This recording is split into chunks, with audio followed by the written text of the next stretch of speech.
कोटा limitation भन्दा के बुझ्ने रे सर्टेन कुनै स्पेसमा यो युजरले यति मात्रै डाटा राख्न पाउने त्यहाँभन्दा बढी राख्न नपाउने त्यस्तै जति डाटा राख्न पाउने भनेको छ त्यो डाटामा पनि कति पुगिसकेपछि एलर्ट गराउनु त ए तिम्रो डाटा फुल हुँदैछ है भनेर एलर्ट गराउने यो चिजहरूलाई सेट गर्ने त्यसलाई चाहिँ हामी भन्छौँ कोटा लिमिटेसन है डिस्क कतै कतै डिस्क कोटा भने पनि सुनिन्छ है हैन अब यसको लागि के गर्नु पर्यो सबभन्दा पहिला कुन डिस्कमा कोटा लिमिटेसन सेट गर्ने त्यसमा गएर प्रपर्टिजमा जाने हो यसको प्रपर्टिजमा गएर कोटामा जाने हो कोटामा अहिलेसम्म के छ कोटा लिमिटेसन त छैन हो इनेबल कोटा लिमिटेसन गर्ने हो इनेबल गरिसकेपछि लगिङलाई पनि के गर्नुस् इनेबल गराउनुस् ठीक छ हो अनि डिस्क के गर्ने त हेर्नु त डिफल्ट लिमिटेसन कति त तपाईले डिस्क स्पेस फुल भइसकेपछि एक्सिड भइसकेपछि राख्न नदिने पनि भन्ने बनाउनु छ है अब हामीले यहाँ डिफाइन गर्दियौँ भने चाहिँ के हुन्छ सबैको लागि सेम लाग्ने भयो हैन तर हामीले सबैको लागि त गराउनु छैन त्यही भएर कोटा इन्ट्रिजमा जाने हेर्नु त यहाँ ए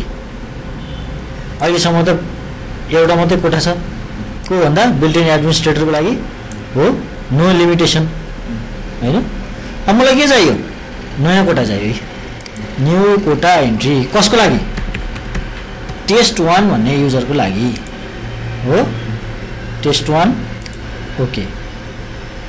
ओके हो अब कति त हेर्नु त लिमिट डिस्क स्पेस टु कति 1 GB हैन कति केबीमा आएर चाहिँ वार्निङ गर्ने त भन्दा 900 MB मा आइसकेपछि चाहिँ के गर्ने वार्निङ दिने हैन ओके अब के भयो टेस्ट 1 भन्नेको लागि चाहिँ 1 GB लिमिट हो 900 MB मा गइ पुग्न बित्तिकै उसलाई वार्निङ जान्छ ए तिम्रो डिस्क स्पेस चाहिँ फुल हुँदैछ है हो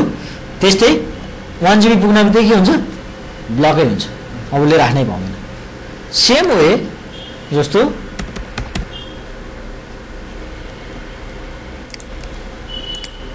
अब यो युजरको चाहिँ के हो त भन्दा यो चाहिँ फाइनान्स वाला युजर हो डाटाबेस चलाउँछ भने मैले उसलाई के गर्न सक्छु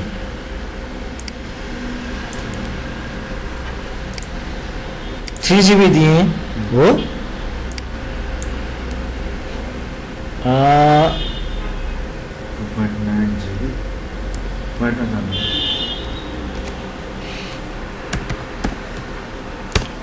क्यालकुलेटर युज गर्नु ठिक हुन्छ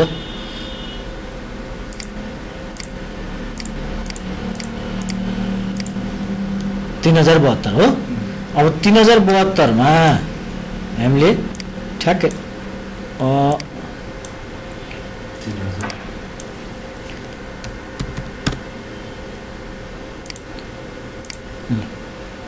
3000 MB जान बित्तिकै के हो गर्ने एलर्ट गरिहाल्ने ओके हो यसरी हामीले हरेक युजरलाई के गर्न सक्छौं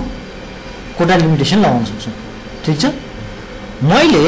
एउटा कोटा यस्तो लगाएँ टेस्ट 5 भन्ने युजरलाई यो युजरलाई चाहिँ सक्दो कम हैन उसलाई एकदम कम दिनुपर्ने छ भने जस्तो मैले उसलाई के गरेँ त भन्दा जम्मा जम्मी 2 MB मात्रै दिए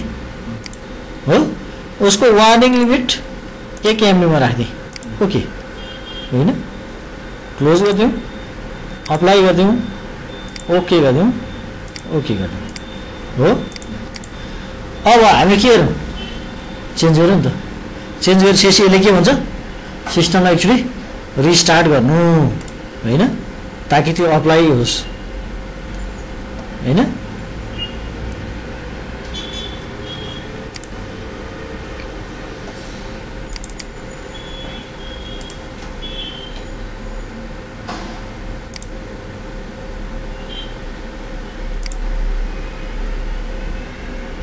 हो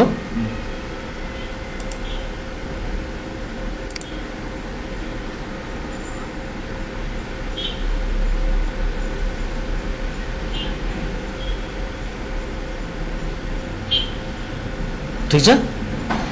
अब म मेरो भर्चुअल मेसिनमा गएँ जुन हामीले टेस्टको लागि बनाएका थियौँ DNS2 भन्ने हो।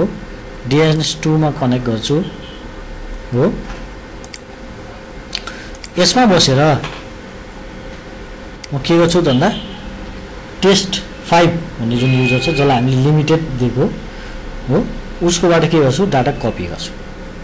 हेर्नुस् है त एकचोटि यसलाई लग आउट गरौँ।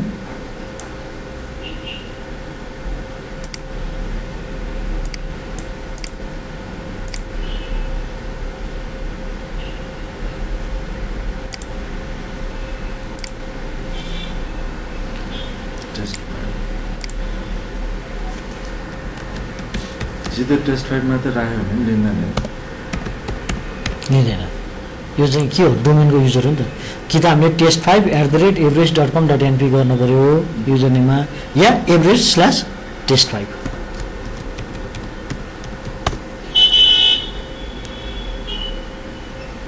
ल अब यसमा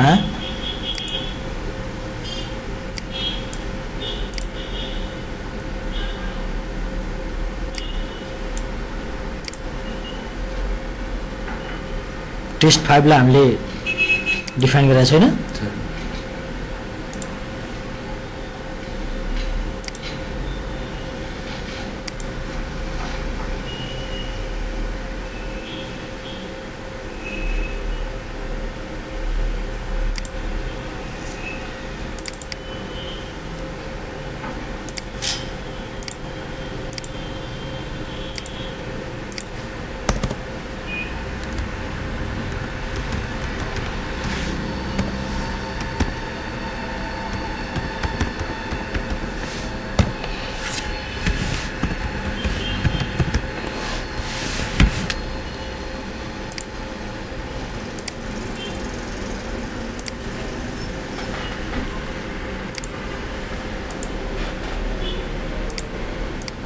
एकचोटि फेरि लगआउट गरौँ है त।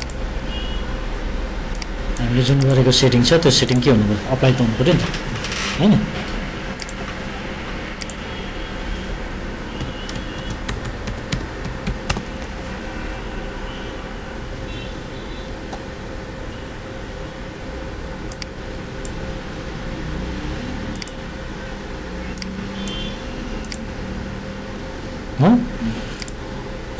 अब म के गर्छु त भन्दा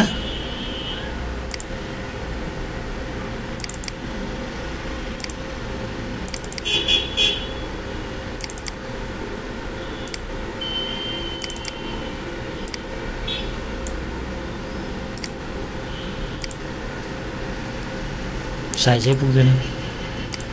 विन्डोज भित्र कुनैबाट ल्याउँ है त। वेब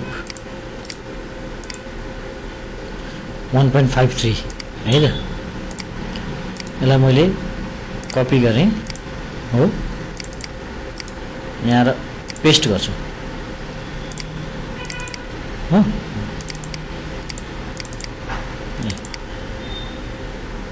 हैन वालपेपर हो। अब उसले हेर्ने जम्मा 2 MB छ नि त हैन। अब हामीले बढायो भने के हुन्छ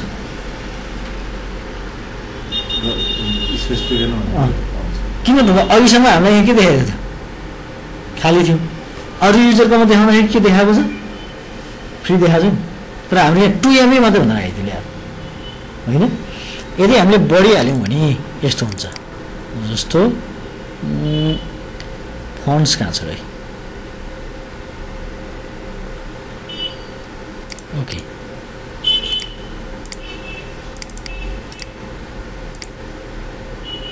होइन त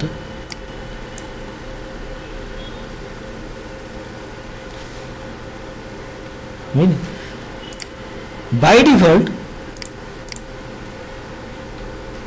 के हो त भन्दा हाम्रोमा जम्मा 200 MB आइदियो होइन। अब जम्मा 2 MB त्यो पनि फुल हुन्छ। कोटा लिमिटेसनले के गर्यो मलाई यहाँ लिमिटेसन लगाइदियो नि तर वास्तवमा यो त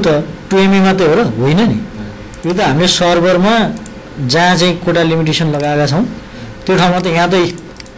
कति स्पेस छ कति स्पेस छ होइन तर हामीले के गरेछौँ यो जुन टेस्ट 5 भन्ने युजर छ टेस्ट 5 भन्ने युजरलाई कोटा लगाउँदाखेरि के भनेको छौँ जम्मा 2 MB होइन त्यसो नबित्दै के भयो उसले पाएन यसरी हामीले के गर्न सक्ने भयो कोटा लगाउन सक्ने भयो अब यहाँ हेर्नु त वार्निङ के वार्निङ आएको रहेछ त कोटा युजेज युज्ड 1.99 MB 99% युज भयो अरे रिमेनिङ 2 KB मात्रै बाँकी छ अरे होइन भनेपछि युजरले फुल बनाउन लागेको छ भन्ने कुरो थाहा भयो यसरी के गर्न सकिन्छ रिपोर्टहरू पनि हेर्न सकिन्छ जस्तो ओके छ अरे ए होइन त्यस्तै टेस्ट 1 को हेरौँ ए जम्मा 5 KB युज भएको छ अरे 0% होइन अभाइलेबल कति छ 0.99 GB होइन उसलाई हामीले के गरेको थियौँ 1 GB डिफाइन गरेको थियौँ होइन यसरी कसको कति युज भयो पनि हामीले हेर्न सक्छौँ है यो कोटा लिमिटेसनको काम चाहिँ के त भन्दा कुनै पनि डिस्क स्टोरेजमा डाटा कुन युजरलाई कति राख्न दिने कति राख्न नदिने होइन हो यो डिफाइन गर्ने काम चाहिँ के भयो कोटा लिमिटेसनमा पर्ने भयो है।